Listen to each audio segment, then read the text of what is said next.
नमस्कार, मैं हूं देवेंद्र शर्मा। गीता वेद पुराण में आप सभी का स्वागत है।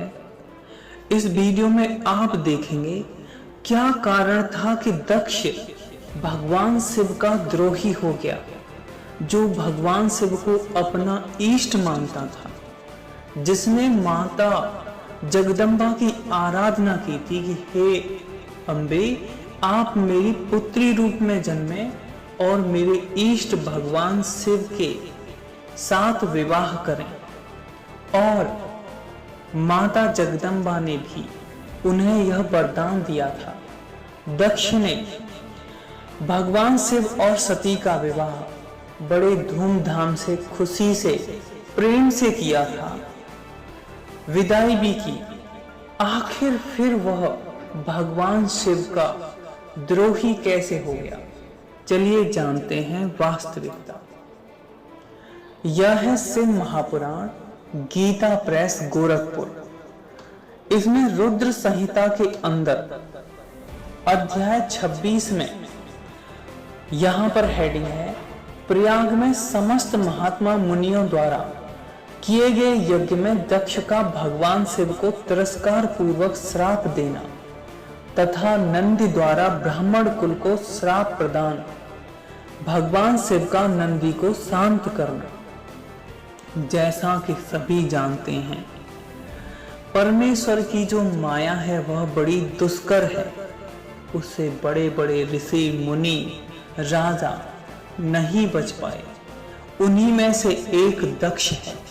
जब दक्ष को सभी ब्रह्मांडों का प्रजापति बना दिया जाता है तो वह अहंकारी और तत्व ज्ञान से शून्य हो जाता है। चलिए पढ़ते हैं वास्तव में क्या था कारण। इसी बीच में प्रजापतियों के भी पति प्रभु दक्ष, जो बड़े तेजस्वी थे, अकस्मात घूमते हुए प्रसन्नता पूर्वक वहां आए। वे मुझ ब्रह्मा जी को प्रणाम करके मेरी आज्ञा ले वहां बैठे। दक्ष उन दिनों समस्त ब्रह्मांडों के अधिपति बनाए गए थे, अतएव सबके द्वारा सम्माननीय थे, परंतु अपने इस गौरवपूर्ण पद को लेकर उनके मन में बड़ा अहंकार था, क्योंकि वे तत्व ज्ञान से शून्य थे। उस समय समस्त देवर्षियों ने नतमस्तक हो स्तुति तथा प्रणाम के द्वारा दोनों हाथ जोड़कर उत्तम तेजस्वी दक्ष का आदर सत्कार किया। परंतु जो नाना प्रकार के लीला विहार करने वाले, सबके स्वामी और उत्कृष्ट लीलाकारी स्वतंत्र परमेश्वर हैं, उन महेश्वर ने उस समय दक्ष को मस्तक नहीं झुकाया। वे अपने आसन पर बैठे ही रह गए, खड़े होकर दक्ष का स्वागत तक नहीं किया। महादेव जी को वहां मस्तक झुकाते न देख मेरे पुत्र प्रजापति दक्ष के मन ही मन अप्रसन्न हो गए। उन्हें रुद्रदेव पर सहसा क्रोध हो आया। वे ज्ञान शून्य तथा इस प्रकार बोले।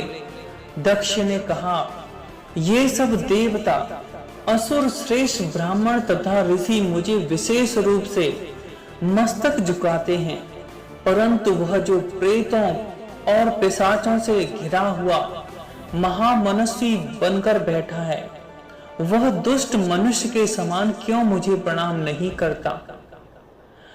ऐसे नीचता भरे शब्दों का इस्तेमाल अहंकार में तत्व ज्ञान से शून्य होकर दक्ष ने भगवान शिव के लिए कहे और उसने भगवान शिव को श्राप भी दिया। उसने कहा, अतः मैं इसे श्राप देने के लिए उद्यत हुआ हूं। यह रुद्र चारों वर्णों से पृथक तथा क्रूप है। इसे यज्ञ से बहिष्कृत कर दिया जाए। यह शमशान में निवास करने वाला तथा उत्तम कुल और जन्म से हीन है, इसलिए देवताओं के साथ यह यज्ञ में भाग न पाए। जब दक्ष भगवान शिव को यज्ञ से बहिष्कृत होने का श्राप देता है, तब नंदी को क्रोध आता है। वे क्या कहते हैं, अरे महामूढ़, दुष्ट बुद्धि सठ दक्ष, तूने मेरे स्वामी महेश्वर को यज्ञ से बहिष्कृत क्यों कर दिया? जिनके स्मरण मात्र से यज्ञ सफल और तीर्थ पवित्र हो जाते हैं, उन्हीं महादेव जी को तूने श्राप कैसे दे दिया? दुर्बुद्धि दक्ष, तूने ब्राह्मण जाति की चपलता से प्रेरित हो इन रुद्रदेव को व्यर्थ ही श्राप दे डाला है। महाप्रभु रुद्र सर्वथा निर्दोष हैं, तथापि तूने व्यर्थ ही उनका उपहास किया है। ब्राह्मणाधम, जिन्होंने इस जगत की सृष्टि की है, जो इसका पालन करते हैं और अंत में जिनके द्वारा इसका संहार होता है, उन्हीं महेश्वर को तूने श्राप कैसे दे दिया?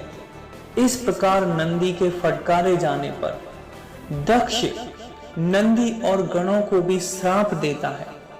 तब नंदी जी क्रोध में आकर के उन सभी ब्राह्मणों को और उस दक्ष को भी श्राप देते हैं, यह आत्मज्ञान को भूलकर पशु के समान हो जाए तथा यह दक्ष कर्म भ्रष्ट हो शीघ्र ही बकरे के मुख से युक्त हो जाए। ऐसा श्राप नंदी जी ने दक्ष को दिया।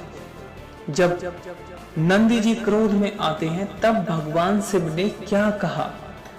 भगवान शिव ने कहा, नंदी मेरी बात सुनो, तुम तो परम ज्ञानी हो, तुम्हें क्रोध नहीं करना चाहिए। तुमने भ्रम से यह समझकर कि मुझे श्राप दिया गया है, व्यर्थ ही ब्राह्मण कुल को श्राप दे डाला। वास्तव में मुझे किसी का श्राप छू ही नहीं सकता, अतः तुम्हें उत्तेजित नहीं होना चाहिए।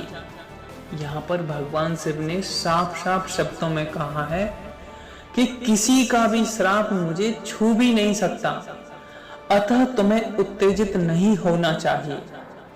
तो ब्रह्मा जी ने भी कहा है, इधर रोष वेश से युक्त दक्ष भी ब्राह्मणों से गिरे हुए अपने स्थान को लौट गए, परंतु उनका चित्त शिव द्रोह में ही तत्पर था। उस समय रुद्र को श्राप दिए जाने की घटना का स्मरण करके दक्ष सदा महान रोष से भरे रहते थे। तो ये थी वास्तविक कहानी, जो दक्ष भगवान शिव को भी एक आम इंसान समझ करके उनकी निंदा करता है, जबकि वह पहले उनको अपना इष्ट परमेश्वर मानता है। ऐसे ही बिल्कुल एक इंसान है बाबा रामपाल जी, वह भी भगवान शिव को एक आम इंसान समझता है और उनके लिए ऐसी भाषा का प्रयोग किया है। देखिए, यह है जीने की राह पुस्तक, पेज नंबर 28, जिसके लेखक स्वयं बाबा रामपाल जी हैं। इस पुस्तक के इस पेज पर बाबा रामपाल जी जिन भगवान शिव और सती का विवाह सभी शास्त्रोक्त वैदिक रीति से अग्नि के साथ फेरे लेकर के हुआ था, उनके लिए प्रेम प्रसंग से जोड़ रहा है और उनके लिए क्या लिख रहा है, फिर उनकी दशा भगवान शिव जी पार्वती वाली होती है, न घर के रहते हैं न घाट के। इतनी गलत भाषा का प्रयोग यह बाबा अपनी पुस्तकों में किया है, जिस कारण से लोग इसकी पुस्तकों को जला रहे हैं। ऐसे ही प्रमाणित वीडियो के साथ जल्द हाजिर होंगे। जय हिंद, जय भारत।